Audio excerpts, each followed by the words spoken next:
let's get started now. Last day covering the book. Last 4 sections. Woo. Daniel 6. Okay. Well, we'll be able to upload the lecture. It should be fine. Okay. So our first section now is introducing logarithms. A logarithm is just a different way of writing an exponent. So when you see this, log, I'll read it for you. Log base A of B equals C is how you read that. That is logically equivalent to A to the power of C equals B. So we're saying A to the power of C equals B, log base A of B equals C. It's just a different way of writing an exponential. Why would we ever use this? Because it enables us to work with the exponents. So notice that a log function spits out an exponent. C is the exponent. So it's a nice way for us to start working with exponents. That's what logarithms are used for. You won't see a lot of those use cases in this book. This book is just introducing you to logarithms. So mostly they're just going to be testing to make sure that you understand this definition. So you're going to be given a bunch of log problems to solve. Just making sure that you understand that definition right there. So let's play with this really quick. So I see log base 5 of 25 is equal to 5. What is that saying? Or is equal to 2, sorry. What is that saying? It's saying 5 to the power of 2 is equal to 25. So if I asked you to solve this, I said log base 5 of 25, what does that equal? You're asking what exponent do I have to raise 5 to? This we call our base. What exponent do I have to raise my base to get 25? And in this case, it's 2. That makes so much more sense. That's all it is. So, this first problem, they say represent this as an exponent, or as a logarithm. And our base is m, so log base m of 5 equals 3. Log base m of 5 equals 3. So your base here is what you're raising your power to, and it spits out the exponent. Remember, a logarithm spits out an exponent. Your exponent is always on the right-hand side. Logarithm takes a number, spits out an exponent. An exponential takes an exponent and spits out a number. Our exponential functions were like 2 to the x. You give me an x and that spits out a number. Logarithms, you give it a number and it spits out x, the exponent. So it's the inverse to exponentials. Let's see one like this, a little bit more messy. Let's represent this as a logarithm. Now it could be a little bit tricky, that looks a little bit messy, but let's just identify our base, our exponent, and the number. This is our base, so this is going to be b. This is our exponent, that's going to be c. And the number over here, that's going to be a. And we just rewrite it in this form. Oh, sorry. AC. A is our base. I'm used to b for the base because of So sorry. So a is our base, c is our exponent, and b is our number. Yeah. So we just plug those exactly in. So it's log 2/3. So it's going to be log, what's our base? Our base was 2/3 of, what's our number? 16 over 81 is equal to our exponent 4. That's how you rephrase that as a logarithm. Just identify your base, your exponent, your number, and then put them in their appropriate spots. Okay, when is he going to have us actually solve something? Oh, now he wants you to go the other way. This time, he's giving you it as a logarithm. He wants you to rewrite this as an exponential. So it's our base So it's 4 to our exponent is equal to our number. So 4 squared equals 16. Okay, more interesting one. Now he tells you log base 3 of x is equal to 7. So first let's represent this as an exponential. Our base is 3, Right. our exponent is 7, and the number we're looking for is x. 3 to the 7 equals x. So what is x? It's 3 to the 7, whatever that is. Plug it into your calculator. I'm not going to be able to do that off the top of my head. So 3 to the power of 7 is 2,187. Shoot. So 2,187. That's the x we're looking for. Or he just said x is equal to 3 to 7. He didn't bother solving it from there. Let's look at this next one. That one's just representing it as an exponential game. Let's see, where does he actually give us some problems to solve? Okay, now he's giving us something to solve. Evaluate log base 2 of 64. So now we want to solve log base 2 of 64. We want to figure out what does this equal. 2 to the power of what equals 64? You might be able to just see 8. If you couldn't figure out 8, just put a pin in it. Let's just call that x for a second. And rewrite it. We're trying to figure out what x is. So 2 to the power of x equals 64.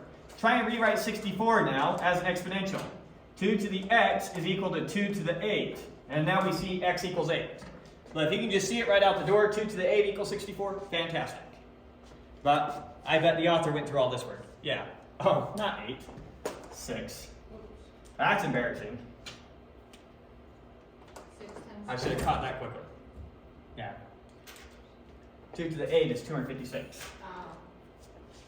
Okay. Let's try another one. So this time we're evaluating log base 125 of 5. So notice that this one's a bit more weird. Log base 125 of 5. We're asking 125 to what exponent equals 5? What do I need to raise 125 to get 5? Now, if you don't see it right off the top of your head, let's just put an x there, and let's rewrite this as an exponential. We're saying 125 to the power of x is equal to 5. Let's get our common base now. Let's rewrite 125 in terms of 5. How many 5s go into 125? 25. 5 times 5 times 5, right? So 125 is the same thing as 5 cubed. 5, so 3 5. So this is going back to stuff you just did in the previous section. So this could be rewritten as 5 cubed, then we have that to the x, is equal to 5. Now 5 is the same thing as 5 to the power of 1, right? So 3x equals 1. So it's going to be So what does x equal?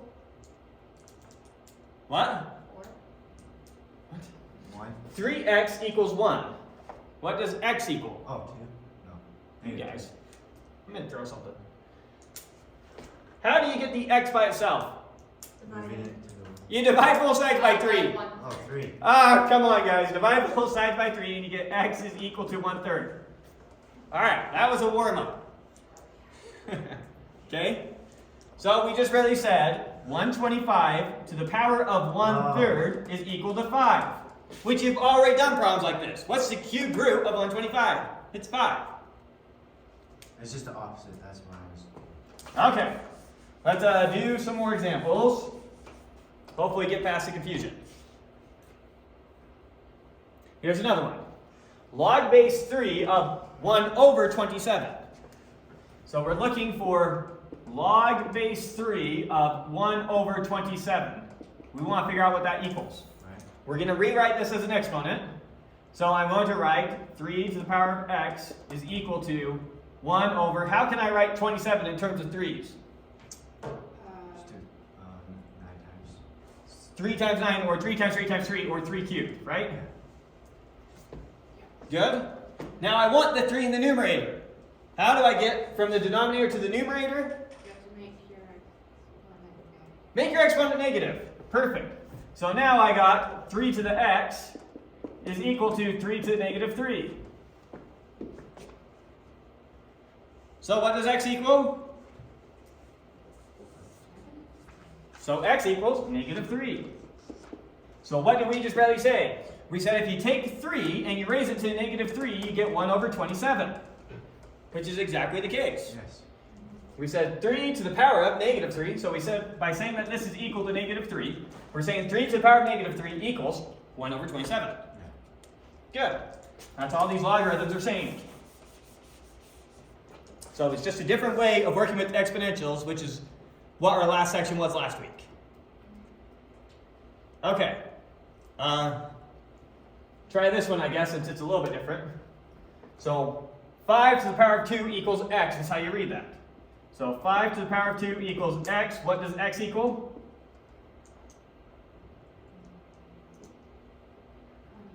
$25. X equals 25.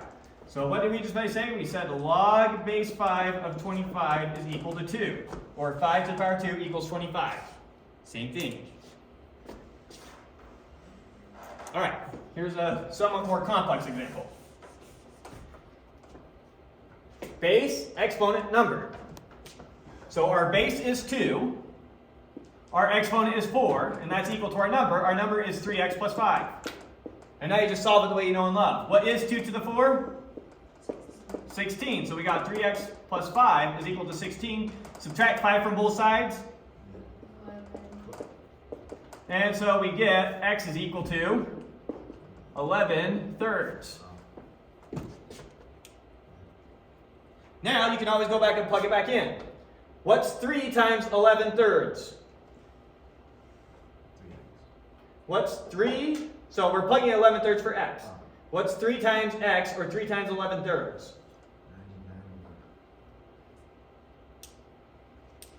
3 times 11 is 33. Yeah, 30. I thought you were times 3 and then times 11. Okay, so plugging in 11 thirds for x here. What's 3 times 11 thirds? 33 over 3, which is 11. The 3's go out. 3 times 11 thirds? 11. The 3's go out. So we got 11 plus 5 is 16. And is 2 to the 4 equal to 16? Yes. Yes, so it worked. So that's how we check it. We've already did an example like that. Okay, we'll just do this last one, although it's very similar to what we did. So last one here. Oh, here's why we need to do this one. Notice that this one doesn't have a base. Uh-oh. What do we do when it doesn't have a base? When they don't write the base, they're assuming the base is 10. Since you typically work with logs of base 10, when we're not using natural log, which you don't know what that is, so forget I said that. Typically when we're using logs, we use base 10. So we don't want to have to write base 10 every time we mean base 10. So anytime you just see log of some number, it's really the same thing as log base 10 of that number. Okay. So it's just a shorthand for that. So when you see log of x equals negative 2, what they're really saying is log base 10 of x equals negative 2. Now, base exponent number. 10 to the negative 2 is equal to x. 10 to the negative 2, what is that? No, let's make our exponent positive. So 1 over 10 squared equals x, or 1/100. Good. All right, so that's it for logarithms. Not too bad, right? Okay, now the scary section. Interest. Interest, and in particular, we're going to be talking about compound interest. Now, before we talk about compound interest, let's just talk about simple interest. What is simple interest? It's interest that you put in some and just where else. Let's imagine that you borrow some money from me, $5,000. You with me? I say you can borrow that money, $5,000, but you have to pay me 10% interest every year. What do I mean? So, after 1 year, what's 10% of 5,000? Sorry, let me scroll up a little. I'm missing the top. What's 10% of 5,000? That is a very misfortunate alignment. You can see it enough. 500. 10% of 5,000 is 500. So I'm saying after 1 year, you have to pay me an extra $500, right? So you borrow the money. After 1 year, you owe me $5,500, assuming you haven't made any payments to me. What if you keep my money for another year? It's another $500 that you owe me, right? And so now you owe me $6,000. And then $6,500, and then $7,000, and then $7,500, etc. That's one way to think about it. That's called simple interest. If you take a loan from the bank, this is not how they will charge you interest.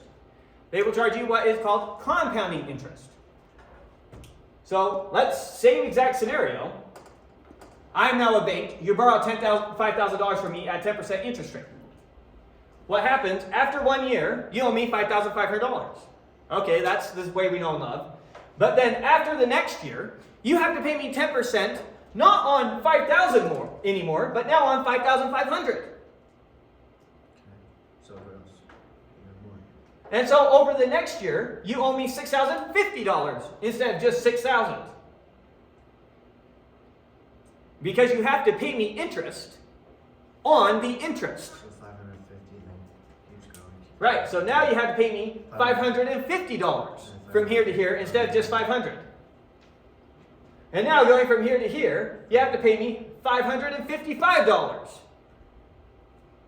Or, well, let's see what it becomes. It becomes $605 instead of just $500. And so you see, compounding interest, you have to pay more and more since your interest also accrues interest. Give you a sense of the difference. In the first year, the difference that you pay, if you pay compounding interest versus simple interest, is 0.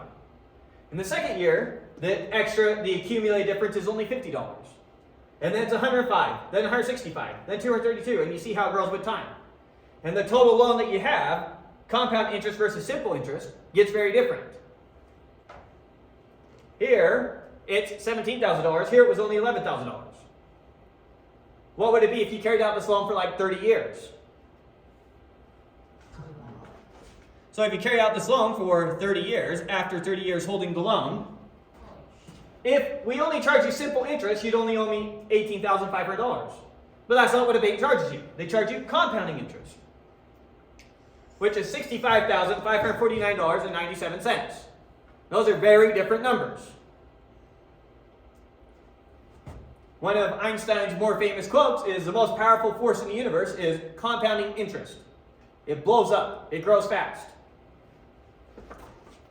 You go a few more years out, 36 years, what would have been $23,000 and is instead $154,563, some cents. So when you borrow money from the bank, understand what you're paying. On the other hand, when you invest money, it grows and your interest also grows.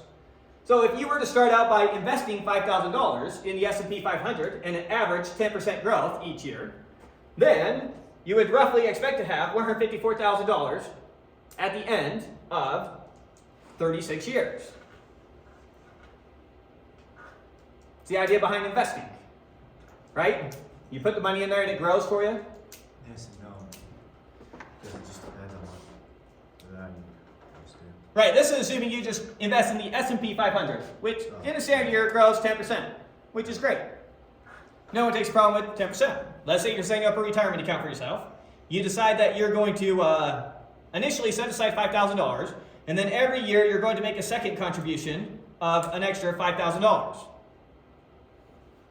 So after 1 year, so you had your initial $5,000. At the end of 1 year, you put another $5,000 in, so that's $10,000. But then it grew $500. Right? So you start out, here's what you put in year 0. At the end of year 1, you put in another $5,000. But this money that you started with grew $500. So now you have $10,500. Well, think about this as a retirement account. You keep putting this money in at the end of each year. If you do that for 30 years, you would have put in roughly how much money? 30 years putting in $5,000 a year. It's $150,000. $150,000 is what you would have roughly set aside. What would you have at the end of 30 years if you have it working for you? Million. Just shy of $1 million. If you decide to go 35 years, so you're putting in money from age 20 to 55, so going to 35, you got roughly $1.5 million set aside for you. Not bad. So that's compounding interest. And that contrasts it with simple interest. Now we were assuming, let's go back to our simple scenario, no other contributions here. Let's go back to, you're just borrowing $5,000 from me. You're borrowing $5,000 from me. Here's what you owe me at the end of each year. Now this assumes that I'm only charging you interest at the end of the year. Maybe I charge you half the interest halfway through the year, and then the other half the interest at the other half of the year. So you borrow the money at 10% annual, but I force you to pay 5% halfway through the year, and the other 5% over the second half of the year. So 250. So that's what this n represents here. How many times we're compounding it per year? And if we do that, the math comes out, instead of you owing me $5,500, you instead owe me $5,512. Small difference, but still a difference. It can grow bigger. But yeah, it's going to grow bigger with time, but that's only splitting it twice. They may instead say, we're going to charge you an annual interest rate of 10%, but we're going to compound it monthly. So you have to pay 1/12 of that interest at the end of January, and then February, March, April, May, etc. So if you compound it monthly, then it starts to grow a little bit more. And that's also going to compound with time. Right? Let's see where it is. Let's check in each scenario where it is at the 10-year mark. So let's go back and say that you only paid it once. What would you owe at the 10-year mark? You'd owe just shy of $13,000. If we instead compound it monthly, then now it's jumped up About 1,500. a considerable amount. Let's instead say that they charge you on a daily basis the interest. Not that much. Didn't make much of a difference anymore. What if I were to charge you for every second in the year? We calculate just that portion of the interest. However many seconds there are in a year. You notice it doesn't really make much of a difference anymore. And so there's a notion of continuous compounding. Continuous compounding is where I am charging you an infinitesimal portion of that interest all throughout the year. Rather than making you pay half of it for the first half of the year, and then the other half the second half of the year, rather than making you pay 1/12 for the first month, 1/12 for the second month, 1/12 for the third month, I instead make you pay 1/1 every 1/1 of the year. Completely continuously doing it. That's what we mean by continuous compounding. So here's our two formulas. Formula 1, this is for calculating compound interest. Formula 2 is for calculating continuous compounding interest. These are our two formulas. Let's understand what each of the letters represent. P represents your starting principal, the initial amount. P is your principal. N is how many times you're compounding it per year. If we're doing it 12 times per year, once a month, the N is going to be 12 here. That should not be an N, that should be a 1, sorry. But the N's here and here. R is your interest rate, and T is how many years you have it invested. And so this calculates the amount you will have after that much time. Similarly, similar formula here. This just is like what happens if you replace that N with infinities, essentially. Then you get this formula. A is equal to your principal times E. E here is a number on your calculator. Just like pi is a number, E is a number. Okay. Same way pi is 3.14, da da da da da, E is 2.7, da da da da da. What does E mean? It's a number. Just any number? No, it's a particular, what is pi? It's a particular number. Pi isn't any number. It's this number, 3.14159, blah, blah, blah, blah, blah. E here is a constant. 2.7, blah, blah, blah, blah, blah. I don't know what it is. It's on your calculator. The same way you have pi on your calculator, you have E on your calculator. It's a number. So E is a number here. So it's your principal, whatever your initial investment is, times E to the power of R, your interest rate, times T, the amount of years. Okay. Make sense? So those are the two formulas that we're going to be using in this section. With that, let's go through some of these example problems. We'll try and cover up his work. Okay.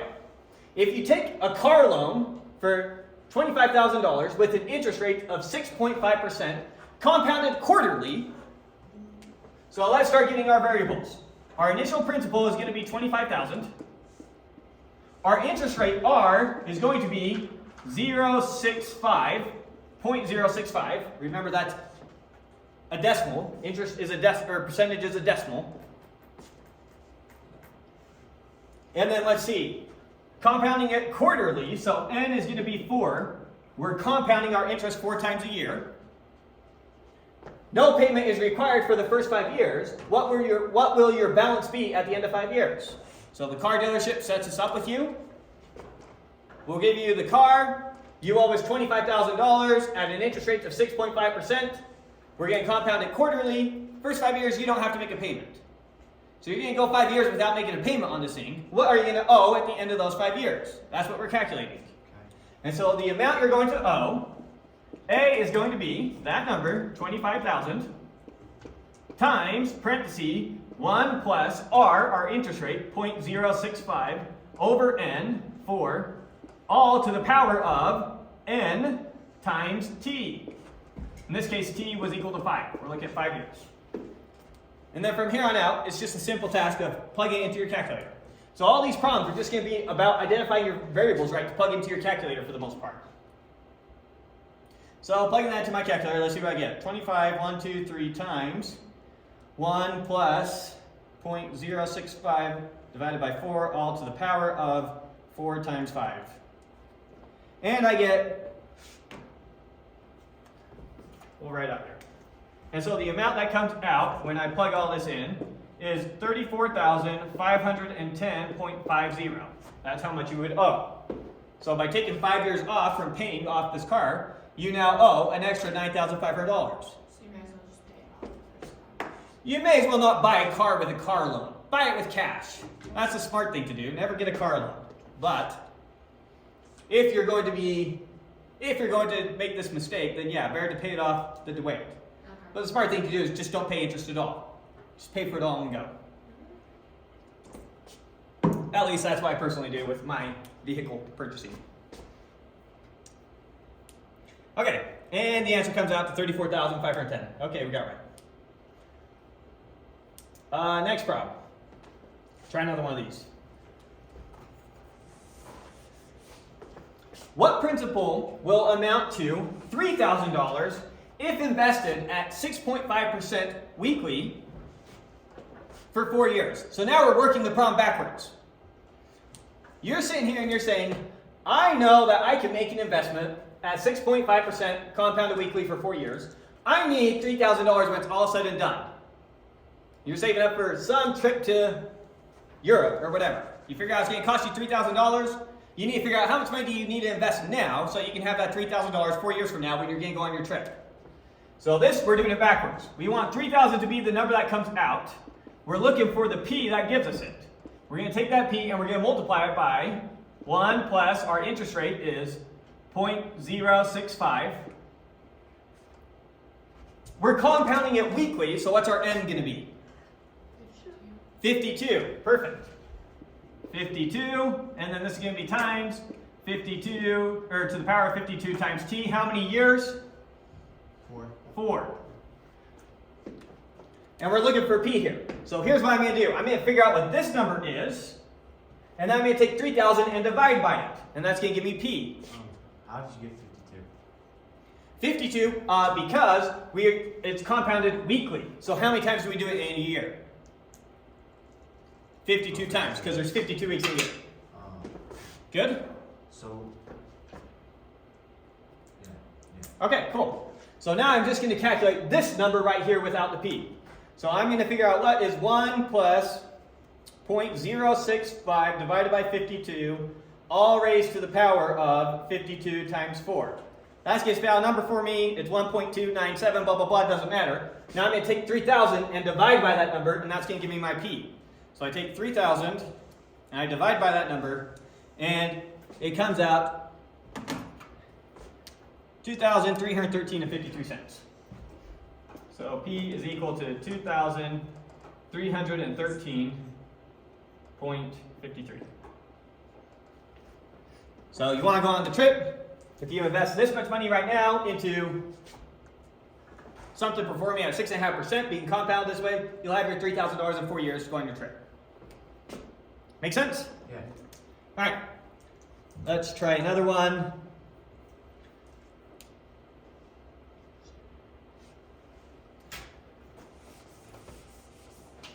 Okay. If $4,000 is invested into an account paying 3% interest, compounded daily, what is the balance after 7 years? So let's just identify our variables. What is our P going to be? What's our P? What's our principal? 400. 4,000. Good. So it's going to be 4,000 times 1 plus, what's our interest rate? 3. 3%. That's written as 0.03. Make sure you write that. 365. Over 365. We're doing this how many times a year? If I do it every day, I'm doing it 365 times a year. Good. 365, all to the power of how many years? 7 times whatever our n is, which is 365. Okay. So there's our number, and now we just type that out exactly to our calculator. So 4,000 times 1 plus Our interest rate is 0.03 divided by 365, all to the power of 365 times 7. And we get $4,934.67. Does that mean that you're going to let us use calculators on the test? Yeah, so I'm going to let you use calculators on the test. Okay. I was always going to, but I wanted you to think I wouldn't let you. But yes, next week you can use calculators on your test.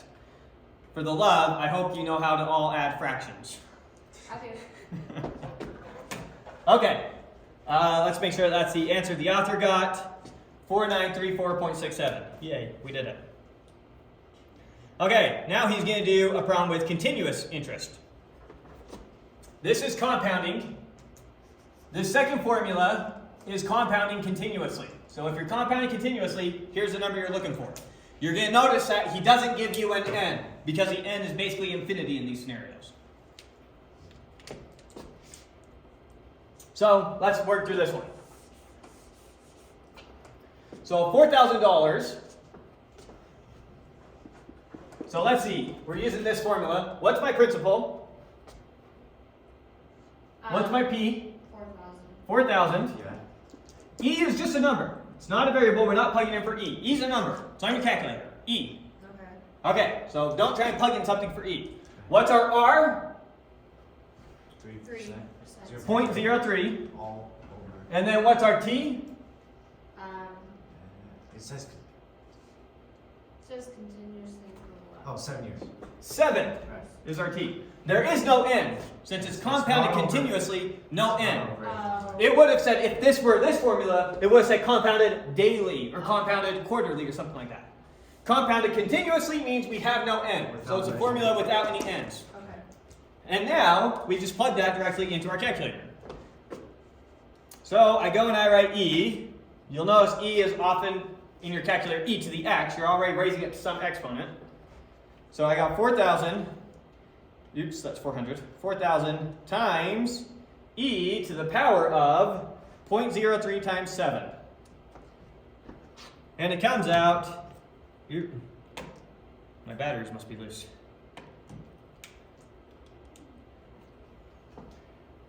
And it comes out to 4934.71. And check that that's what he got, 4934.71, yes. Okay, so that's how those ones go. All right, and then you'll have your homework. 10.6, most of your problems are on the back. Okay. So only problem 1's on the front, and then the rest are on the back.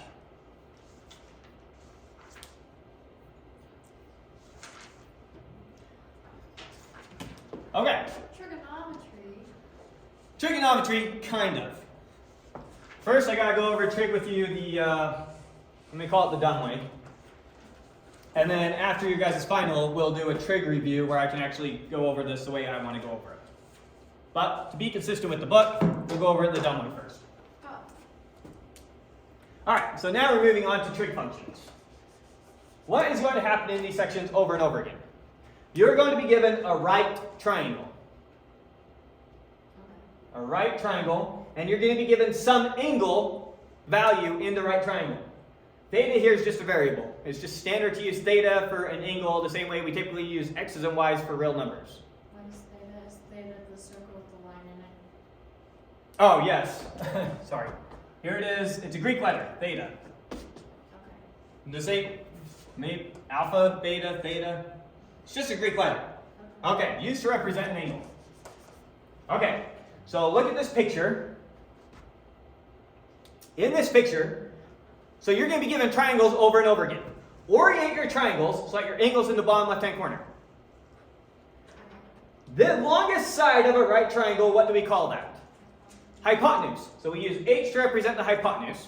We're going to use a to represent the side adjacent to your angle. And we're going to use o to represent the side opposite your angle. You with me so far? Uh-huh. What does O stand for? Opposite. What does A stand for? Adjacent. And what does H stand for? Hypotenuse. Hypotenuse. Good. Now, when you stub your toe, what do? Say ouch. You SOH-CAH-TOA. That's a mnemonic device you're going to remember for this. Oh. SOH-CAH-TOA. SOH-CAH-TOA. What is this telling you? This is telling you the definitions of your three trig functions.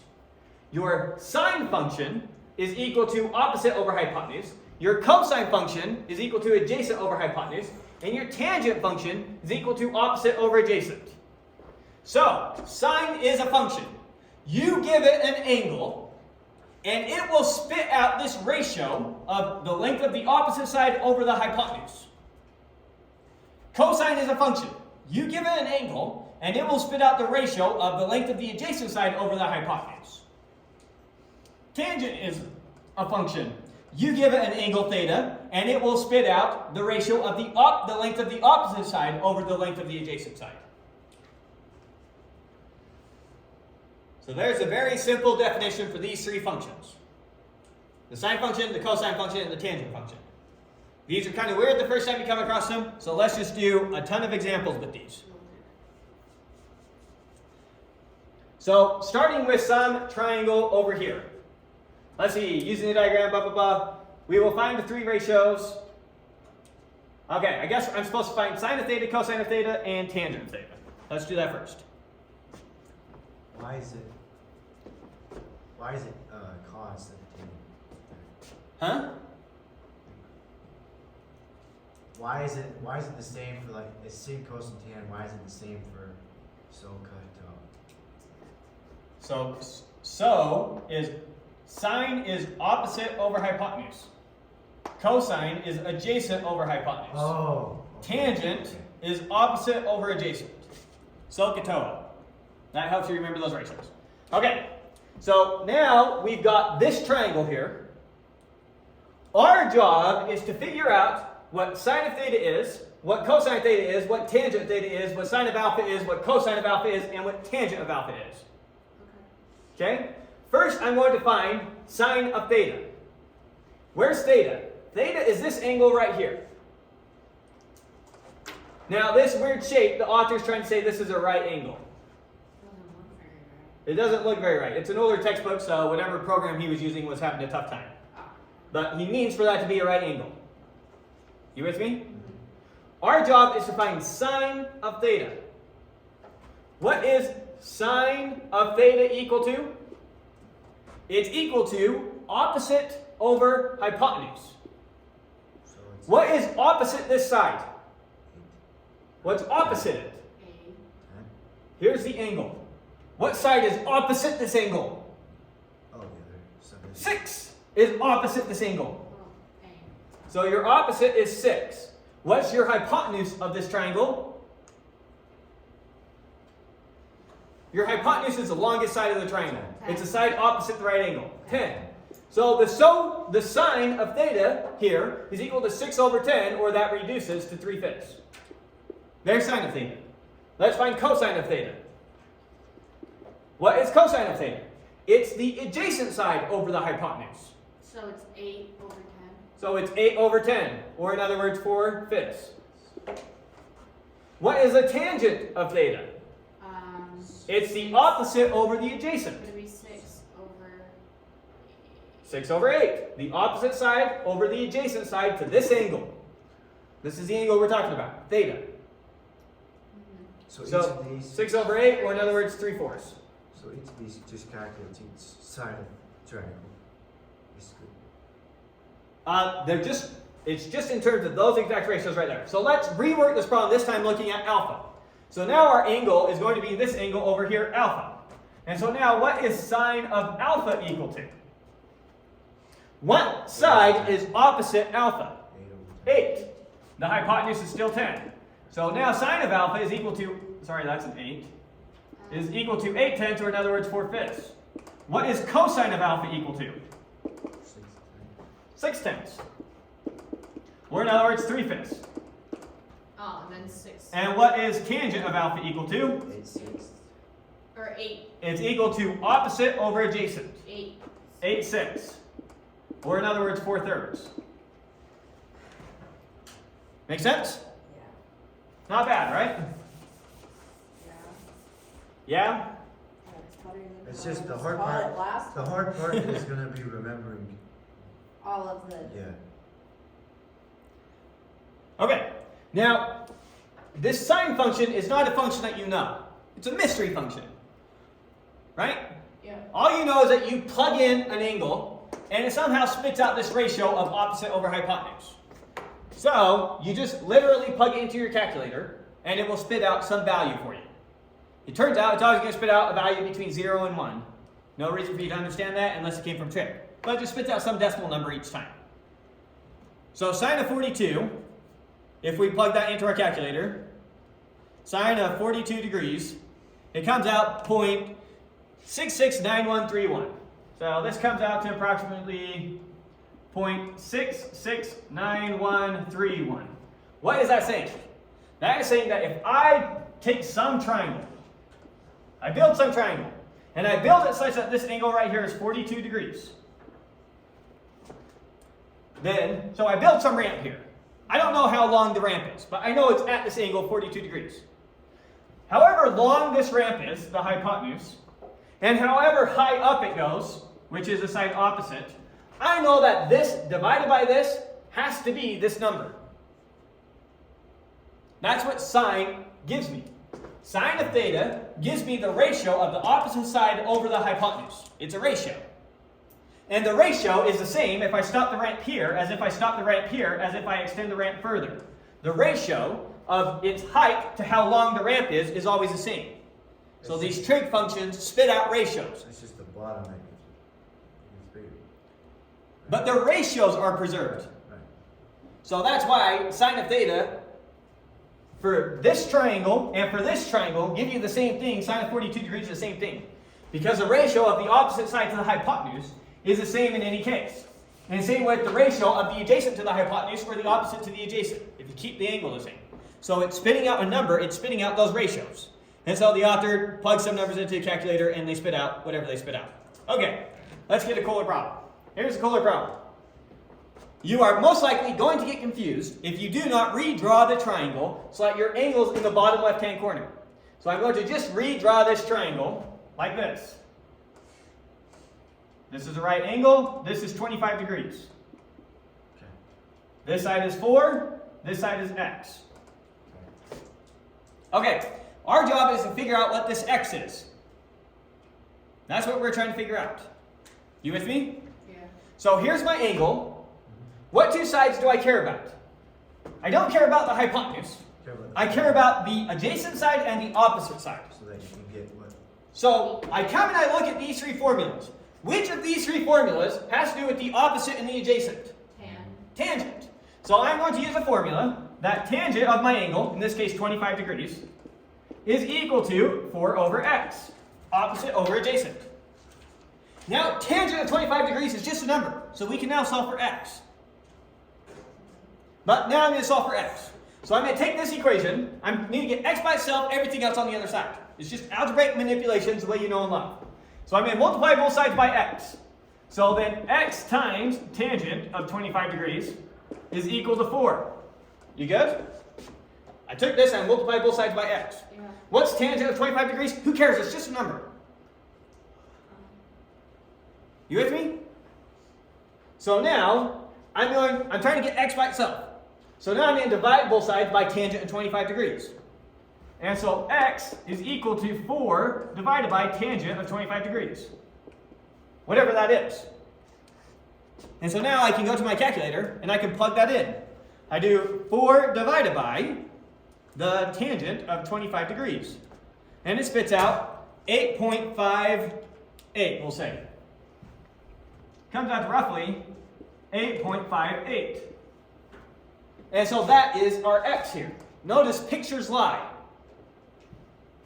This does not look like it's 8 when this is 4, because the author didn't actually do a 25 degree angle then. The picture looks more like a 45 degree angle. So don't trust the picture. Pictures lie. Okay. So our x here is equal to 8.58 roughly. Let's see what the author got. 8.58. Okay.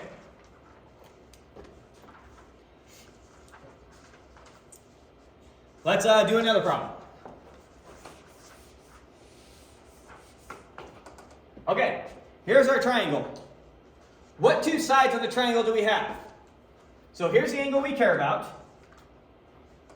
What two sides do we have out of opposite, adjacent, and hypotenuse? You have hypotenuse and adjacent. We have hypotenuse and adjacent. This is the side adjacent, So you're using the angle. This is the side, this side is a hypotenuse. So which one uses adjacent and hypotenuse? cos. Cosine does. So I know that cosine of our angle is 70 degrees. 70 degrees is equal to adjacent over hypotenuse. And then we're going to put the 9 on the other side and get x by itself. Exactly. Now just get the x by itself, because this is just a number. Your calculator knows what cosine of 70 degrees is. So just multiply both sides by 9, and we get that x is equal to 9 times the cosine of 70 degrees. And so you plug that into your calculator. You do 9 times the cosine of 70 degrees, and it comes out to 3.08, roughly.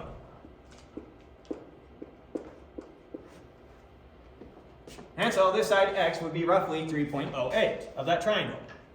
3.08, that's what he got.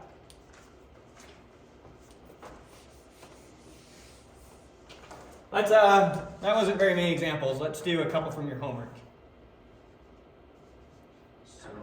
So I'm going to do problem 12 here.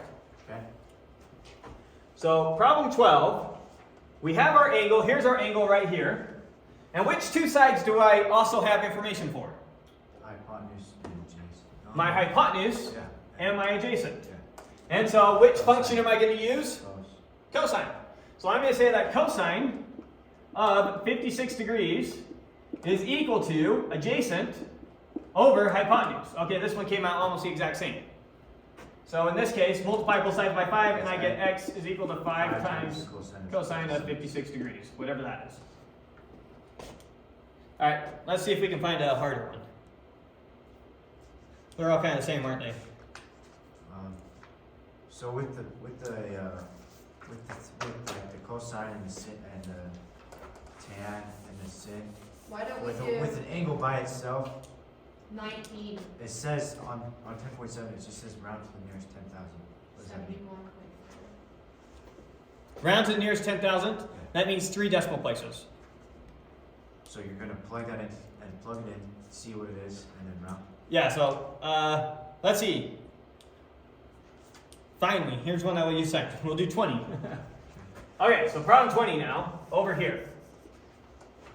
So problem 20, what two sides do we have? Here's the angle we care about. What two sides do we have? Hypotenuse and what's the O? Hypotenuse and opposite. Opposite. So which one are we going to use? We're gonna use sin. We're going to use the sine function. And so sine of our angle, in this case 69 degrees, is equal to what? What's it equal to? X over 11. X over 11. Opposite over hypotenuse. And so now x is going to be equal to, multiplying both sides by 11, it's going to equal 11 times the sine of 69 degrees. Now we plug that into our calculator. And so we get 11 times the sine of 69 degrees. Oh, missing a parenthesis.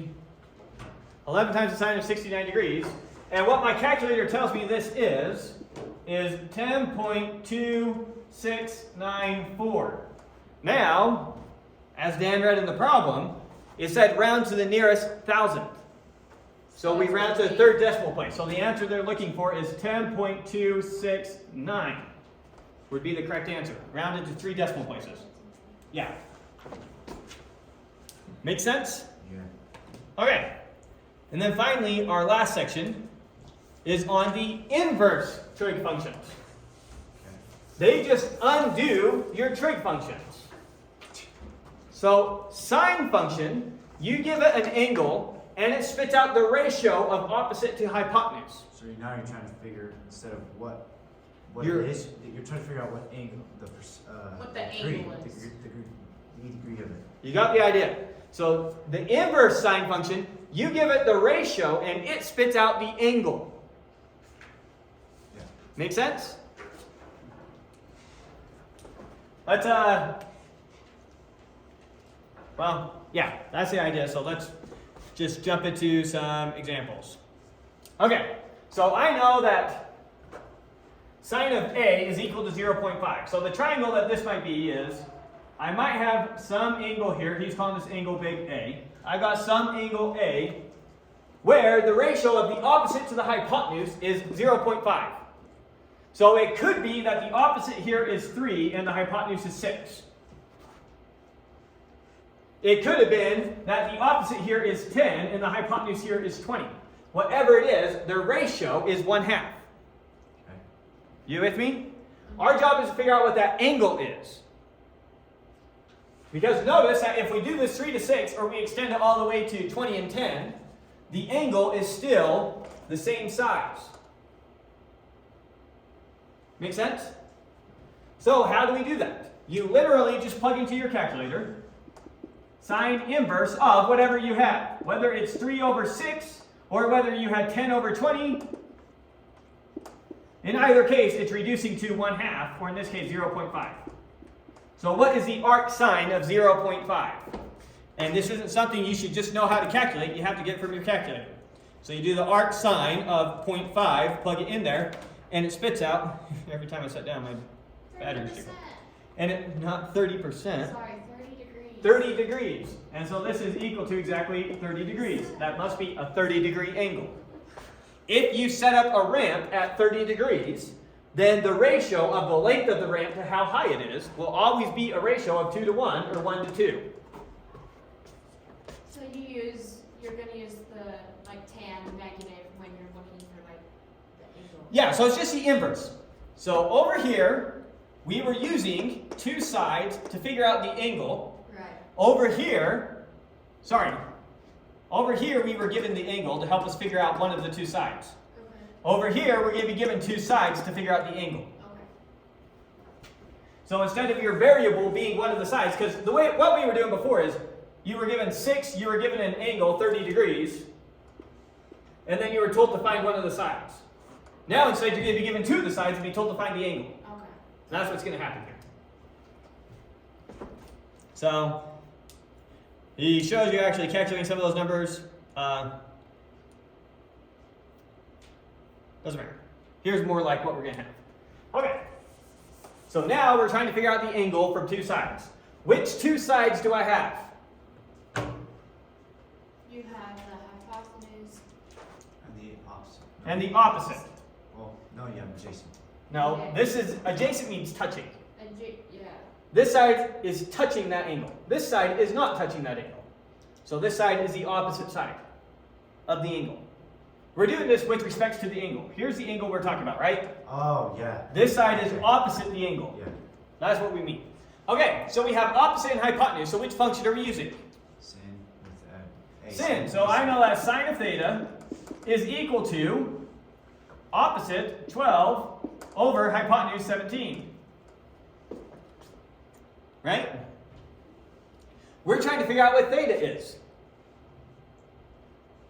So then theta is going to be equal to the arc sine of 12 over 17. One way you can see that from here if you want is take the arc sine of both sides of the function.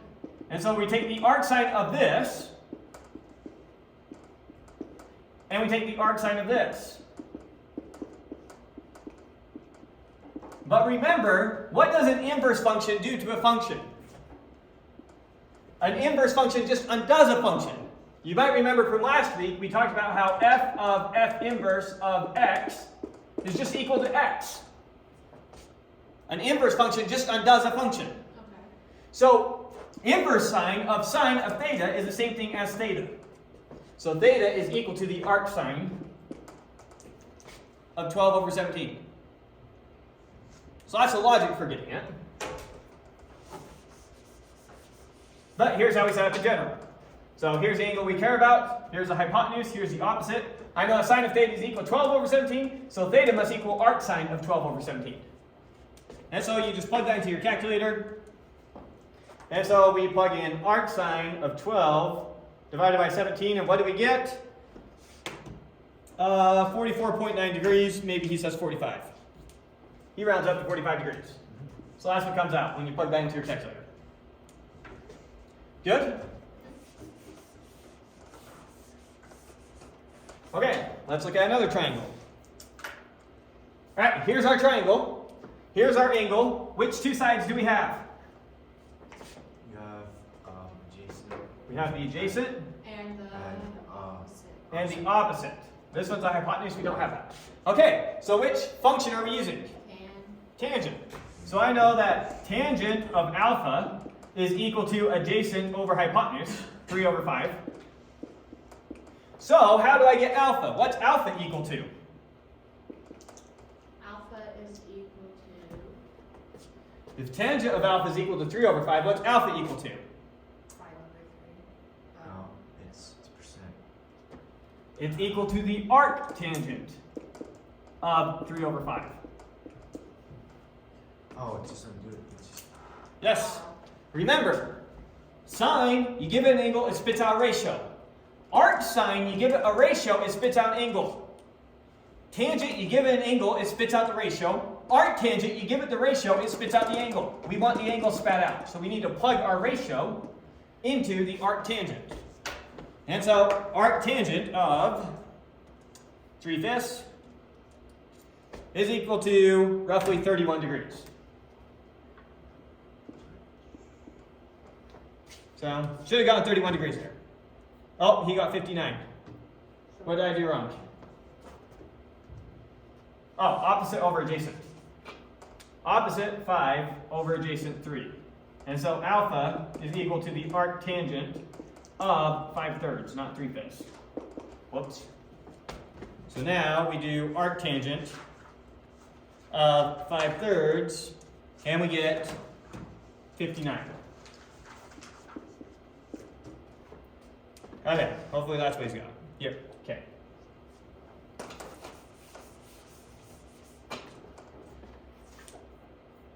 All right. That seems like there was some work to it. Okay, solve the triangle.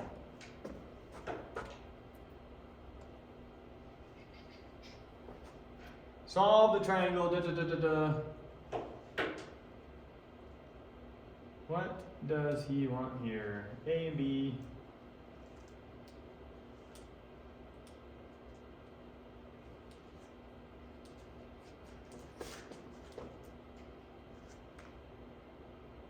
Okay. So, I think he wants us to figure out all the values to the triangle. So we need to figure out all the angles and all the side lengths. That's what he means by solve the triangle. With me? Yes. Okay, so I know this angle is 35 degrees. What's this angle up here?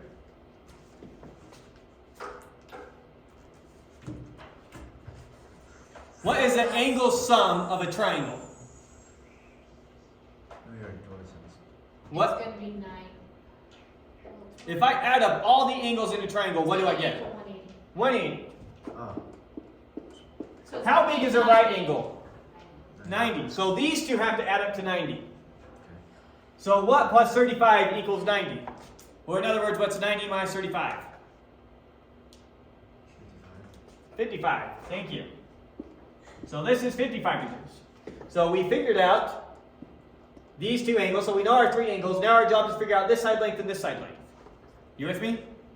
Yeah. So first let's find this side length, x here. How can I figure out what x is? By doing your adjacent and your opposite. So we can consider this one. Which one do you want to call adjacent? Because you can use whichever angle you want here. With the 35. Which angle should we use? So the one with the 35. So you know that tangent of 35 degrees is equal to what? Is equal to X over 5.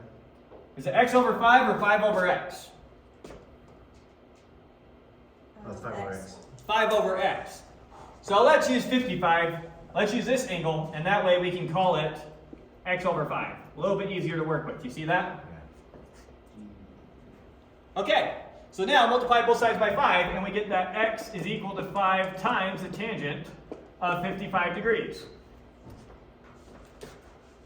And so we do 5 times the tangent, oops, not arc tangent, 5 times the tangent of 55 degrees, and we get 7.14 roughly.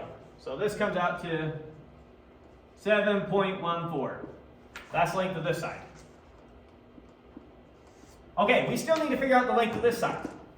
How are we going to figure out the length of the hypotenuse? Can you take, don't you want to do your,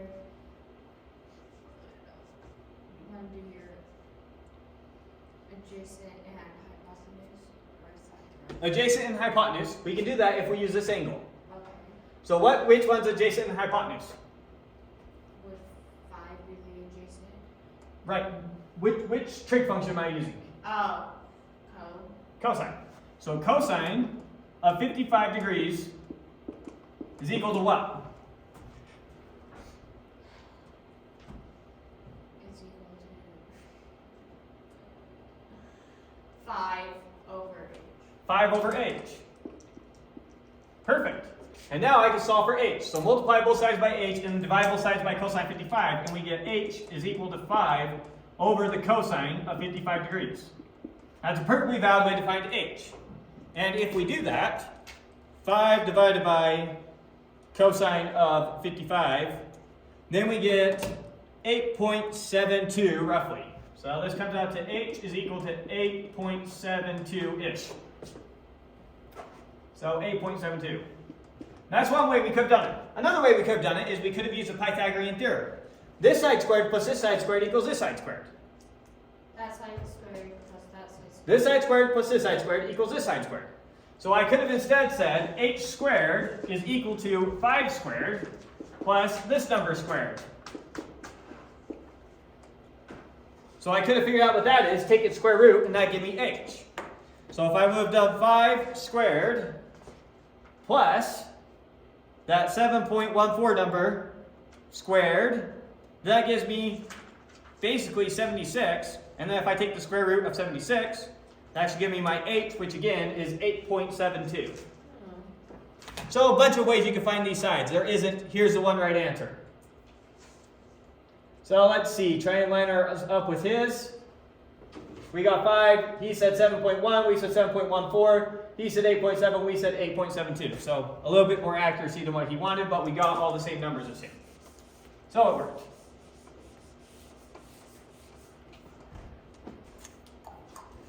Okay, I guess we want to do this again, solve the triangle. So solve the triangle again. We're given two sides of the triangle. Our job is to figure out what these angles are. Okay, so let's name this angle something. What should we call it? G. Huh? G. G? That's a weird angle name. G. All right, G. Now, how do we figure out what G is? What two sides do we have? We have the adjacent and opposite. Adjacent and opposite. So which one are we going to use? Tangent. So I know that tangent of G has to be equal to what? Has to be equal to 9 over 3. 3 over 9. 3 over 9. Sorry, that's a G there. Looks awful. All right, G, this is equal to 3 over 9. So that gives me that G then is equal to the arctangent, the inverse tangent of 3 over 9. And so we can plug that into our calculator. Inverse tangent of 3/9, and it spits out the number 18.4. So roughly 18%. So G, degrees, is equal to roughly 18.4 degrees. Okay, now we can find the remaining angle just by using the fact that the angle sum is 180 degrees. So I can do 180 is the whole triangle, subtract 90, gives me 90 is what these two add up to, subtract G, and I'm left with 71.6. and that's what that So this angle has to be 71.6 degrees. Yes. Because G and that angle have to add up to 90 degrees. Right. Now we need to find our remaining side here. Our remaining side here is just a hypotenuse. So it's just this side squared plus this side squared, square rooted. So this side is just equal to the square root of 9 squared plus 3 squared. That's one way we could do it. And so when I put that into my calculator, Square root of 9 squared plus 3 squared gives me 9.49. So this comes out to 9.49. That's one way to do it. Another way I could have done it is I could have said, all right, how do I get my h here? I could have also said, here's my angle. I have the adjacent and I need hypotenuse. Adjacent and hypotenuse, that's given to me through cosine. I could have also said cosine of g, which we know.